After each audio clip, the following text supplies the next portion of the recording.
Hello friends, welcome to SSC coaching centre. दोस्तों, गणित का क्लास है, इंपॉर्टेंट क्लास है। सभी मिक्स क्वेश्चन लेकर के आता हूं। आपको पता है अधिकतर मैं प्रश्न मिक्स लेकर आता हूं। उसका कारण ये होता है कि आपको सभी चैप्टर्स की जानकारी होती जाती है। ठीक है, तो चलिए स्टार्ट करते हैं। पहला प्रश्न है, ए, बी तथा सी एक काम को 4, 5 तथा 6 घंटे में पूरा कर सकते हैं। यदि वे सब मिलकर काम करते हैं और उन्हें पूरे काम की मजदूरी 777 रुपये मिलती है तो ए का भाग ज्ञात करो। आपके पास तीन व्यक्ति हैं, जो कि पहला व्यक्ति ए है, वो काम को 4 घंटे में कर रहा है। दूसरा व्यक्ति बी है, ये काम को 5 घंटे में कर रहा है। तीसरा व्यक्ति सी है, ये काम को 6 घंटे में कर रहा है। लेकिन अभी तक आपको ये नहीं पता कि काम कितना है, नहीं पता ना। तो आप क्या करेंगे, तीनों का एलसीएम ले लीजिए, काम पता चल जाएगा कितना है। ठीक है, 4, 5, 6 का एलसीएम आएगा 60। 4 से 60 को कटाएंगे, 15 बार में कटेगा भाई। ठीक है, 5 से 60 को कटाएंगे, 12 बार में कटेगा। 6 से 60 को कटाएंगे, 10 बार में कटेगा। ठीक है, इसका मतलब क्या हो गया, आप जानेंगे इसका मतलब क्या है। ए कितने समय में कर रहा है भाई काम को? ए कर रहा था आपका 4 घंटे में काम को, और टोटल काम है कितना? टोटल काम है आपका 60। ठीक है, तो टोटल काम 60 है, तो ए आपका 4 घंटे में कर रहा है, तो 1 मिनट में कितना करेगा भाई? 1 घंटे में कितना करेगा? 15 करेगा। 1 घंटे में 15 करेगा, तभी तो 4 घंटे में 60 करेगा। बी आपका 5 घंटे में खत्म कर रहा है, बी आपका कितना करेगा भैया? 1 घंटे में 12 करेगा, तभी तो 5 घंटे में 60 करेगा। सी आपका 6 घंटे में कर रहा है, सी 1 घंटे में 10 करेगा, तभी तो 6 घंटे में 60 कर लेगा। ये आपका 1 घंटे का काम हो गया, 1 घंटे का काम हो गया ये। अब आपसे कहा गया है उन्हें क्या है, यदि वे सब मिलकर काम करते हैं, सब मिलकर के बात कही उसने, तो सबको मिला दीजिए भाई, सबको मिला दीजिए। अगर सब मिलकर काम करेंगे तो ये कितना हो जाएगा? 10 और 12 22, 22 15 जोड़ेंगे 37 हो जाएगा। ठीक है, और काम कितना भैया हमारा? 777 रुपये मजदूरी मिल रही है। याद रखना, प्रश्न को मैं कह रहा हूं, कितनी मजदूरी मिल रही है भाई? 777 रुपये यहां पर मजदूरी मिल रही है। ठीक है, 777 रुपये मजदूरी मिल रही है। अगर तीनों मिलकर के काम करेंगे तो 1 घंटे में काम कर देंगे 37। 1 घंटे में कितना काम कर देंगे? 37 काम कर देंगे, अगर तीनों मिलकर के काम करेंगे। और तीनों मिलकर के कितना कमाते हैं भाई? 777 रुपए कमाते हैं तीनों मिलकर के। ठीक है, तीनों मिलकर के कितना कमाते हैं? 777। तो क्या करेंगे, 37 से इसमें डिवाइड दे देंगे। 37 से इसमें डिवाइड देंगे, कितनी बार में कट जाएगा? ये 21 बार में कट जाएगा। अब आपके पास क्या है दोस्तों, ध्यान दीजिएगा। आपके पास मैं यहां पर लिख दूं, ए, बी और सी, ये तीन व्यक्ति हैं। ठीक है, ए कितना? 15, बी कितना? 12, सी कितना? 10। भाई 15, 12, 10 ही तो है। आपसे उसने कहा है कि ए का भाग ज्ञात करना। ए का भाग, ए का भाग कितना भाई? 15। ठीक है, तो 21 का गुना क्या होगा? 15 से हो जाएगा। तो 15 एकम 15, 15 का 5 कैरी का 1, 15 दूने का 30 कैरी का 1 31। तो ए का जो भाग है वो है दोस्तों 315।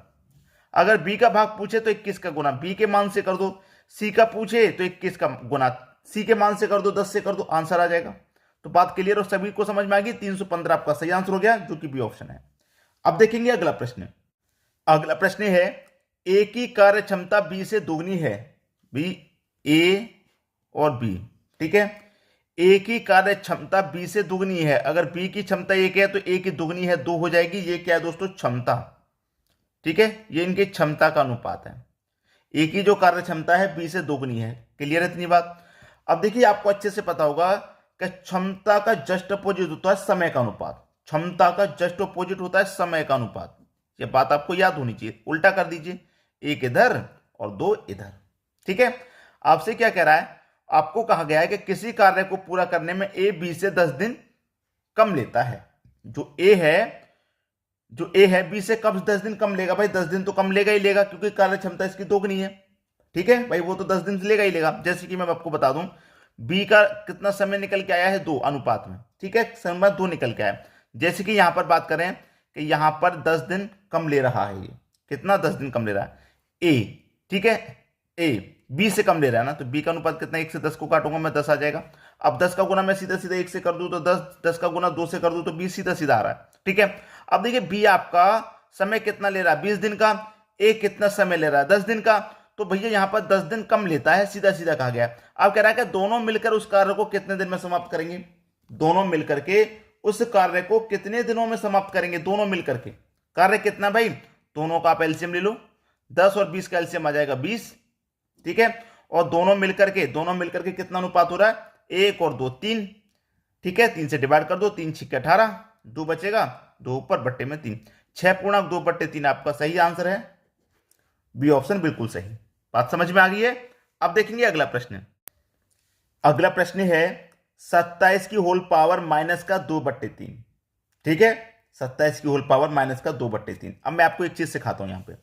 जैसे कि मान लीजिए ए की पावर है, ए की पावर है, प्लस में है, अगर आप इसे माइनस बनाएंगे तो 1 के बटे में ले आएंगे इसको, 1 की पावर -2। ठीक है, क्लियर है इतनी बात। अब जैसे कि मान लीजिए आपको दिया गया कि 1 की पावर का होल स्क्वायर -2 इस तरीके से दे रखा है, मतलब आपको दे रखा है 1 के बटे में a का पावर -2। अब इसको अब जब आप प्लस बनाएंगे ना तो ऊपर ले जाएंगे तो a का स्क्वायर हो जाएगा। ये क्लियर है बात। जैसे मान लीजिए आपको दे रखा है a की पावर -2, ये दे रखा है सीधा सीधा। ठीक है, बटे बटे में नहीं, a की पावर -2, तो इसको प्लस का बनाने के लिए 1 के बटे में ले आएंगे 1 का स्क्वायर, माइनस को बटे में ले आएंगे प्लस का हो जाएगा, ऊपर ले जाएंगे माइनस का हो जाएगा। ये चेंजिंग होती है बस। ठीक है, अब करना क्या है आपको, आप देखिए आपको दिया गया है 27 की पावर माइनस का 2/3, माइनस में है ना तो 1 के बटे में ले आएंगे तो प्लस की हो जाएगी। जैसे कि 27 की पावर 2/3 प्लस की हो गई, क्योंकि हम बटे में लेके आ गए 1 के बटे में। ठीक है, अब देखिए 1 के बटे में 27 की पावर 2/3 है। मैं इस 27 को क्या लिख सकता हूं, 27 को लिख सकता हूं 3 की पावर 3, कोई दिक्कत नहीं, क्योंकि 3 की पावर 3 का मान 27 होता है, तो 3 की पावर 3 लिख लिया मैंने। और होल की पावर कितनी है, 2/3। अब 3 से 3 कट जाएगा तो बचेगा क्या, 3 की पावर 2 बचेगा, क्या 3 की पावर 2 बचेगा। तो 3 की पावर 2 का मतलब क्या है, 1 के बटे में 3 की पावर 2 का मतलब 9 हो गया, तो आपका आंसर 1/9 हो गया। 1/9 आपका आंसर हो गया, 1/9, सी ऑप्शन बिल्कुल सही। बात समझ में आ गई। अब देखेंगे अगला प्रश्न। अगला प्रश्न है वर्तमान में रीमा और सीमा की आयु का अनुपात 2:3 है। कौन कौन, सीमा और रीमा, सीमा और रीमा, इनकी आयु का अनुपात है 2:3। ठीक है, 3 है। उनकी आयु में 6 वर्ष का अंतर है। अंतर कितने का भैया, 6 वर्ष का। मैंने क्या बताया है, जब अंतर दिया जाए तो अनुपातों का भी अंतर करेंगे, तो 2 और 3 का अंतर 1 आएगा, तो इस अंतर में अनुपात के अंतर से डिवाइड कर देंगे, कितना जाएगा, 6 ही रहेगा। ठीक है, 6 ही रहेगा। तो 6 वर्ष बाद सीमा की आयु क्या होगी, 6 वर्ष के बाद में सीमा की आयु क्या होगी, ये कह रहा है सीमा की आयु। ठीक है, अब देखना 6 वर्ष के बाद में, तो मैं पहले, ये तो अनुपातिक आयु है मेरी, अनुपातिक, तो 6 का गुना 2 से कर दूंगा मैं, कितना हो जाएगा, 12। ये अनुपातिक की आयु से मैंने रियल आयु निकाल ली, 12 है। ठीक है, सीमा की आयु कितनी है, 12 है। ठीक है, वर्तमान की आयु इसकी 12 है। हमसे कह रहा है कि 6 वर्ष बाद क्या होगी, तो अब से 6 वर्ष बाद के लिए क्या करेंगे, इसमें 6 जोड़ देंगे, तो 12 में 6 जोड़ देंगे, कितना हो जाएगा भाई, 18 वर्ष होगी। पहला ऑप्शन बिल्कुल सही। भाई पहले तो मैंने इसकी वर्तमान उम्र निकाली है ना, 6 का गुना 2 से करके वर्तमान की उम्र निकल के आएगी 12, 6 वर्ष बाद की पूछा तो 6 और जोड़ दीजिए। क्लियर। अब देखेंगे अगला प्रश्न। अगला प्रश्न है 5 व्यक्तियों का औसत वजन 76 केजी है। इनमें से 4 व्यक्तियों का वजन 72, 74, 75 और 81 है, तो 5वें व्यक्ति का वजन क्या होगा। ठीक है, देखिए सबसे पहले ध्यान दीजिए, हमारे पास 5 व्यक्तियों का औसत वजन 76 किलो है, 76 केजी है। ठीक है, 76 केजी। एक व्यक्ति का कितना भाई, 72, दूसरे का है 74, तीसरे का है 75 और फिर चौथे का 81। ये 4 व्यक्तियों का हम निकाल रहे हैं।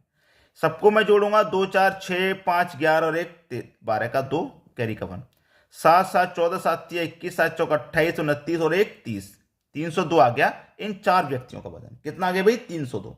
ठीक है, 302।